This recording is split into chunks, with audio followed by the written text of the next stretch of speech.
नमस्कार मित्रों। आज बहुत ही ज्यादा लंबे अंतराल के बाद हम एक नए वीडियो में आपका स्वागत करते हैं। आज हम लोग एक पुस्तक के बारे में चर्चा करने वाले हैं, जो है तो एक उपन्यास लेकिन अपना एक ऐतिहासिक संदर्भ भी धारण किए हुए है। तो आज हम लोग जिस किताब के बारे में चर्चा करने वाले हैं उसका नाम है आधा गांव, और इसके जो लेखक हैं वो हैं राही मासूम रजा। तो सबसे पहले हम लोग लेखक के बारे में थोड़ी सी जानकारी ले लेते हैं, उसके बाद उपन्यास के बारे में जानते हैं। लेखक जो है ये जन्म हुआ था 1927 में और इनका देहावसान हुआ 1992 में। स्वतंत्रता के पूर्व लगभग 20 वर्ष पूर्व लेखक का जन्म होता है और उसके काफी लंबी समय तक इन्होंने अपने साहित्यिक सेवाएं हम लोगों को प्रदान की और हिंदी के विकास में बहुत ही ज्यादा अद्भुत योगदान दिया। गंगौली गाजीपुर का जो कि एक गांव है छोटा सा, वहां से 12-13 मील की दूरी पर है। तो वहां पर लेखक का जन्म होता है, जो कि उत्तर प्रदेश से ताल्लुक रखते हैं। शुरुआती शिक्षा आसपास के ही स्कूलों में हुई। उसके बाद अपने मानद उपाधियां और डिग्री जो आथर ने प्राप्त की वो अलीगढ़ मुस्लिम विश्वविद्यालय से प्राप्त की, जो कि उत्तर प्रदेश में ही स्थित है। इनकी साहित्यिक यात्रा के बारे में हम लोग थोड़ा सा जानते हैं। तो जो लेखक हैं वो हमारे आधा गांव के अतिरिक्त भी अन्य विशिष्ट उपन्यास लिखते हैं, जैसे टोपी शुक्ला, सीन नंबर 75, ओस की बूंद, दिल एक सादा कागज। और इसके साथ साथ इन्होंने बहुत ही विख्यात एक जीवनी लिखी है, जो कि अब्दुल हमीद के जीवन पर आधारित है, जो कि जिसका शीर्षक है छोटे आदमी की बड़ी कहानी। राही मासूम रजा अपने पटकथा लेखन के कारण बहुत ही ज्यादा प्रसिद्ध हुए, जिसके कारण से इनको कई बॉलीवुड के बहुत ही ज्यादा प्रसिद्ध इनामों से भी नवाजा गया।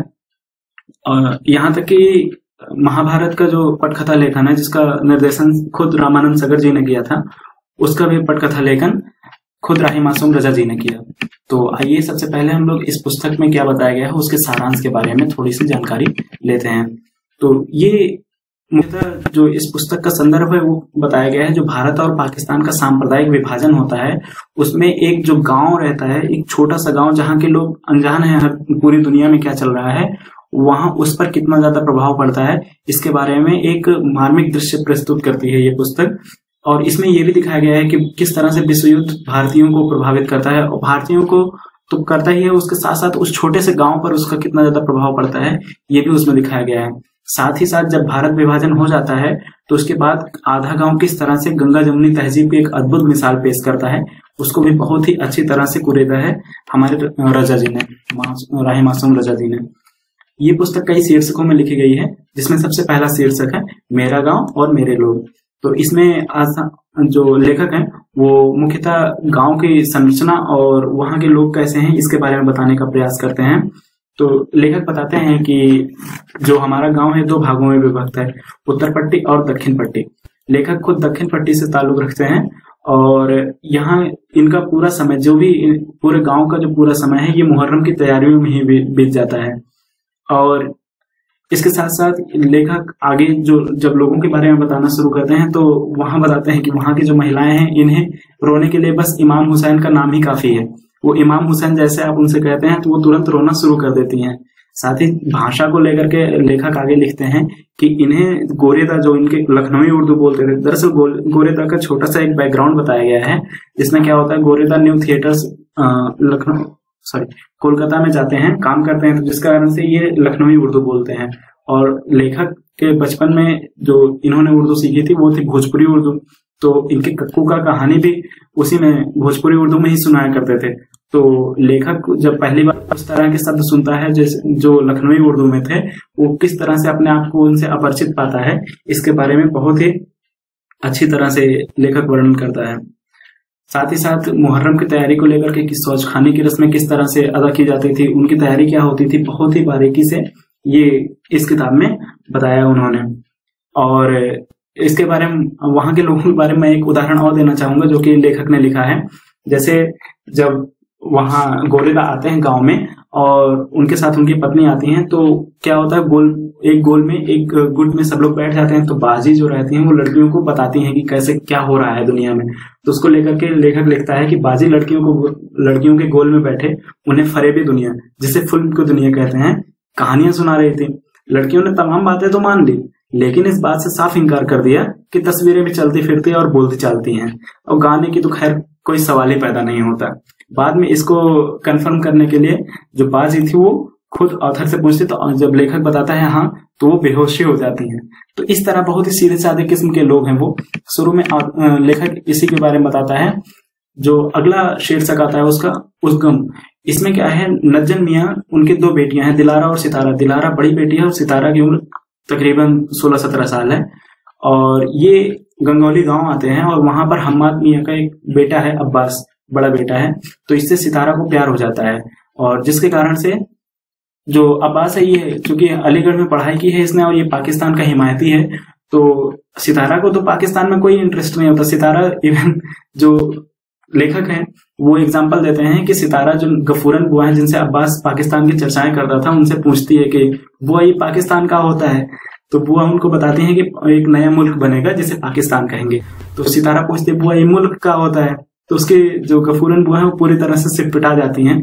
तो इस तरह से, और किस तरह से अब्बास और सितारा के बीच में एक छोटा सा प्रेम बंधन बनता है, जिस कारण से इनका एक 7 माह का बालक हो जाता है, उसको दिखाया गया है, जो कि सितारा के विवाह के 7 माह बाद हुआ रहता है। इस कारण से सितारा का पति इन्हें छोड़ देता है। आगे का जो शीर्षक है वो है मियाँ लोग। तो मियाँ लोगों में यहाँ के गंगौली वालों की दुनिया को एक बार फिर से दिखाने की कोशिश की गई है और इसमें पे एक एग्जाम्पल है जिसमें रेल को लेकर के एग्जाम्पल बनाया गया है कि जब हकीम साहब जो थे वो लखनऊ जाने के लिए जब पहली बार रेल में बैठे तो इन्होंने बरसों तक गंगौली आकर के लोगों को रेल की कहानियां सुनाई, बताया कि डिब्बे कैसे होते हैं, इंजन सीटी किस तरह देता है, और गांव वालों ने बरसों तक इनकी कहानियां भी बड़ी दिलचस्पी से सुनी। और ये खुद जो हकीम साहब थे वो सोचते थे कि जब हमारा बेटा सद्दन बड़ा होगा तो हम उससे कहेंगे कि हमारे लिए एक रेलगाड़ी खरीदे, लेकिन क्या करें, अब रेलगाड़ी काफी ज्यादा जगह लेती है, इस कारण से उन्होंने मोटर पर आकर के समझौता कर लिया कि हाँ हम मोटर से काम चला लेंगे। और इसी कहानी में इस कहानी के हीरोइक एक्टर फुन्नन मियाँ के बारे में डिटेल्ड एनालिसिस की जाती है। दरअसल अगर हम लोग सबसे पहले शीर्षक मेरे गांव और मेरे लोग को एक प्लॉट कंस्ट्रक्शन, कथानक निर्माण के रूप में देखें, और दूसरा जो उद्गम था वहां पर पात्र परिचय के रूप में देखा जा सकता है। उसमें सभी पात्रों के बारे में बता दिया जाता है कि हाँ ये हैं। और तीसरा जो है इसमें कैरेक्टरिस्टिक्स बताई जाती है उन पात्रों की, उनका मिजाज क्या है। तो फुन्नन मियाँ एक हीरोइक पर्सनालिटी है और जो इनकी बीवी है कुसलुम, इनको लेकर के बताया गया है इसमें कि जो इनका पड़ोसी था करामात, तो उसके साथ रहती थी उसकी बीवी कुसलुम, लेकिन क्या होता है जब फुन्नन मियाँ की नजर उन पे पड़ती है तो उसकी बीवी को ये उठा जाते हैं, जिस कारण से कुछ दिन बाद जब ये जेल से होकर के आते हैं तो करामात की बीवी खुद फुन्नन मियाँ के पास आती है और इन्हीं के पास रहने लगती है। और जितना भी वहां ताजिया का जो काम होता है, ताजिया निर्माण से लेकर के ताजिया का अपने गंतव्य पर जाने का जो भी काम होता है उसकी पूरी कमान फुन्नन मियाँ संभालते हैं। एक बार क्या होता है जब ताजिया पर हमला हो जाता है तो फुन्नन मियाँ पूरा कमान संभालते हैं और उसके बाद रपट लिखवा दी जाती है। भर चमार और कुछ लोग मिलकर के आपस में आकर के रपट लिखवा देते हैं। और लेखक के जो पिता हैं वो खुद एक बहुत ही फेमस वकील हैं और उनका हाथ फुन्नन मियाँ पे रहता, तो इस कारण से उनको इतनी ज्यादा दिक्कत नहीं होती। हालांकि हमने बताया फुन्नन मियाँ एक हीरोइक पर्सनालिटी है, ये इस कथानक के मुख्य अभिकर्ता हैं। तो इनको बताया गया है, शिवधन्नी सिंह का इसमें एग्जाम्पल दिया गया है कि ये पहले के दरोगा थे। तो हुआ क्या कि ये जब गिरफ्तारी करके गांव से लौट रहे थे तो फुन्नन मियाँ और भर समुदाय के कुछ लोग जो थे वो शिवधन्नी सिंह को पकड़ लेते हैं और इनकी वर्दी वगैरह उतरवा लेते हैं। तो फुन्नन मियाँ जो है इनको तरस आ जाता है शिवधन्नी पे और वो कहते हैं थूक के चाट, और जब वो ऐसा करते हैं तब इनको जाकर के वर्दी दी जाती है और जिसके कारण से अगले दिन इन्होंने अपना ट्रांसफर करा लिया। उनकी जगह ठाकुर साहब आए हैं जिन्होंने फुन्नन मियाँ की रपट लिख ली होती है। आगे की कहानी ताना बाना नाम से है, शीर्षक से शुरू होती है, जिसमें गुलाबी जान का वर्णन है। गुलाबी जान ये ठाकुर साहब जो अभी हम लोगों ने देखा, ये जो ठाकुर साहब हैं इन्हीं के साथ रहती हैं। और गुलाबी जान एक ये मुजरा करने वाली महिला रहती है। तो ठाकुर साहब ने इसके नथ उतारी थी, इस कारण से ये इन्हीं के साथ रहती है। तो गुलाबी जान को फुन्नन मियाँ से कोई दिक्कत नहीं, हालांकि फुन्नन मियाँ सबके नाकों में दम करके रखे हैं और ठाकुर साहब दिल खोल के यही चाहते हैं कि हम किसी तरह से फुन्नन मियाँ को गिरफ्तार कर लें। तो गुलाबी जान जो है उसके लिए मन्नत मानती है। दरअसल जब मुजरा कर रही होती है गुलाबी जान और ये कहती है कि हम गालिब का शेर गाने जा रहे हैं। फुन्नन मियाँ पढ़े लिखे नहीं, लेकिन इन्हें गालिब के सारे शेर आते थे। तो एक लड़का कमेंट कर देता और उसी के बीच उठ करके जाते हैं, फुन्नन मियाँ उस लड़के को मार देते हैं। और जिस कारण से गुलाबी जान जो है ये फुन्नन मियाँ को जानती हैं और इनका मन ही मन एक कर्कशता आ जाती है फुन्नन मियाँ को लेकर के। इस कारण से इन्होंने इनको मन्नतें वगैरह भी मान रखी हैं कि हाँ ये गिरफ्तार हो जाए। और ये 2 भागों में ताना बाना शीर्षक है। जो अगला भाग आता है वो होता है बदरून विवाह। इसमें क्या है, बदरून जो है गंगौली की लड़की है जिसके विवाह के बारे में बताया गया है कि पूरा गांव किस तरह से एक लड़की के विवाह में साथ आ जाता है, गांव की एकता किस तरह से कार्य करती है। तो उसमें जो बदरून का विवाह होना है वो गुलाम हुसैन खां का एक बेटी है, जो बदरून है वो गुलाम हुसैन खां की बेटी है, लेकिन जिससे इसका विवाह होना है उनका नाम है मोइनुद्दीन, जो कि समीउद्दीन खां का बेटा है और जो कि इस समय फौज में है। तो किस तरह से विभिन्न तरह जो पकवान बनाने में स्पेशलिस्ट हैं, और जब वो पकवान बनाते हैं तो उसको इस बदरून के नाम से किस तरह से वहां भेजा जाता है और उनकी किस तरह से खिदमत की जाती है, उसके बारे में इसमें बताया गया है। अगला जो शीर्षक है वो है नमक। इसमें क्या होता है, मौलवी बेदार हुसैन जो कि अधेड़ उम्र के हैं, और इसी की एक पात्रा है इसी उपन्यास की, सैफुनिया। तो सैफुनिया जो है ये मौलवी हुसैन को रात में सहारा, जब ये गिर रहे होते हैं सहारा देती है, और मौलवी बेदार हुसैन जो कि अभी तक मौलवी हैं और इन्होंने शादी विवाह के बारे में कुछ सोचा नहीं होता, लेकिन जब सैफुनिया इनको स्पर्श करती है तो इसको लेकर के किस तरह से समाज के विरुद्ध जाकर के खड़े हो जाते हैं कि नहीं, मुझे सैफुनिया से ही विवाह करना है, उसको लेकर के इसमें बताया गया है। तो आगे की ये इस कहानी का अंतिम शीर्षक है गाथा।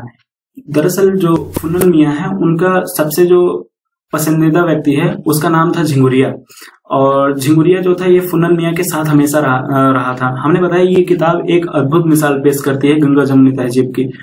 तो झिंगुरिया जो होता है ये और फुन्नन मियाँ साथ में मिल करके हमला करते हैं पुलिस स्टेशन पर, और वहां क्या होता है, पुलिस स्टेशन पर नहीं, घर पर। तो वहां एक औरत को कैद करना होता है और गलती से दूसरी औरत को कैद कर लेते हैं ये लोग, जिस कारण से झिंगुरिया को फांसी हो जाती है, झिंगुरिया की मृत्यु हो जाती है।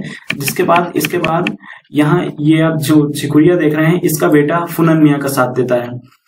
और मिकदाद जो कैरेक्टर है इसका, जो हमने अभी सैफुनिया के बारे में चर्चा की थी, तो मिकदाद जो है मिकदाद की बहन लगती है, और ये 9 है और मिकदाद सैयद रहता है, और ये सैफुनिया से शादी करने के लिए अपने पिता हम्माद, जो कि अब्बास का छोटा भाई हुआ और इसके पिता हम्माद हैं, तो उनसे किस तरह से अलग हो जाता है, ये बहुत ही ज्यादा अच्छे से और बहुत ही ज्यादा बारीकी से वर्णन किया है हमारे लेखक ने। इसके साथ साथ अब यहाँ पर यहीं से भारत विभाजन की जो तस्वीर है उसको आथर जो लेखक है इसका वो दर्शाना शुरू करता है। उसने तन्नू नाम के कैरेक्टर के माध्यम से किस तरह से विश्व युद्ध में त्रासदी हुई थी उसका वर्णन किया है। और तन्नू फौज में रहता है, और साथ ही साथ इनके साथ साथ मुमताज जो फुन्नन मियाँ का एक बेटा है वो भी फौज में गया रहता है। तो तन्नू तो लौट आता है लेकिन फुन्नन मियाँ का बेटा मुमताज नहीं आता है।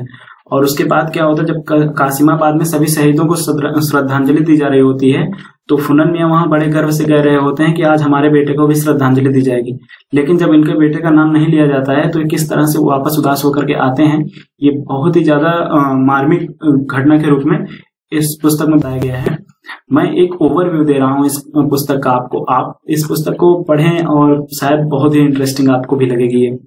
तो तन्नू मेजर था और इसने बताया कि विश्व युद्ध में किस तरह से सिर्फ और सिर्फ लोग कत्ल और किस तरह से चारों तरफ सिर्फ और सिर्फ त्रासदी ही दिखती है।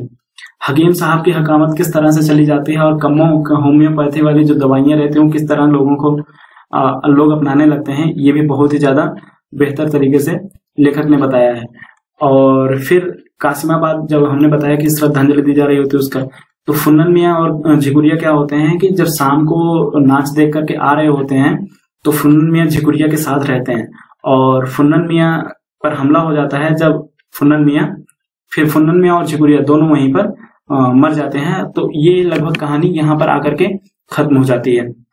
देखिए अब ये सारे जो कैरेक्टर्स हैं ये हमने बताया बहुत ही ज्यादा इस पुस्तक में कैरेक्टर है, इस कारण से इसको एक रूप में समराइज कर पाना अपने आप में एक टेढ़ी खीर है, लेकिन फिर भी एक मैंने आपको ओवरव्यू देने की कोशिश की है। ठीक है, और आई होप कि आपको ये वीडियो पसंद आया होगा। अगर मुझसे पूछा जाए कि आप इस पुस्तक को आउट ऑफ 5 कितनी रेटिंग दोगे, तो मैं इसको 4.3 या 4.2 की रेटिंग अवश्य दूंगा।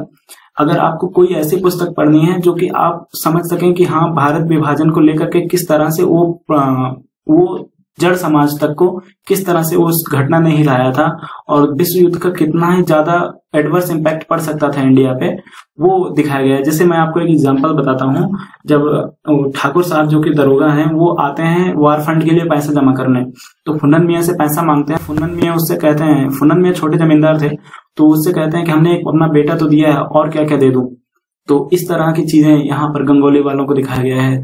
तो वो जो गांव था जब विभाजन हो जाता है भारत का, और वो किस तरह से पूरे एक अद्भुत मिसाल पेश करता है कि नहीं आप लोग चले गए कोई बात नहीं, लेकिन हम भारत के ही रहने वाले हैं और वो भारत में ही रहेंगे, इसको लेकर के। और वहाँ अभी झिकुरिया का जो एक मसला था, झिकुरिया को जब टीचर पढ़ा रहे होते हैं तो इससे एक एग्जाम्पल देते हैं, कहते हैं कि औरंगजेब ने एक दो मंदिरों को थोड़ी नष्ट किया था।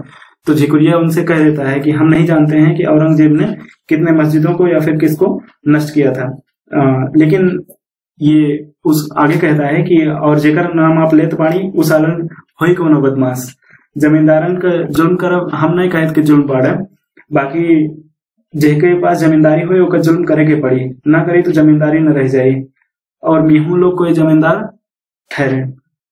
तो इस तरह से वो मतलब इसमें हिंदू मुसलमान उस समय नहीं होते थे, हिंदू मुसलमान ये सांप्रदायिक विभाजन के बाद से शुरू हुआ, ये इस पुस्तक में दिखाया गया है। सब कितना आपस में एक साथ मेल भाव रहता है, सब जो शादी रहती है उसमें किस तरह से जो बदरून की शादी होती है उसमें किस तरह से पूरा गांव एक हो जाता है, इसको दिखाया गया है। सारी एकता का प्रतीक इसमें दिखाया गया है। तो आई होप ये आपको वीडियो पसंद आया होगा। Thank you all very much, और काफी समय बाद आया इसके लिए क्षमा चाहता हूँ। धन्यवाद।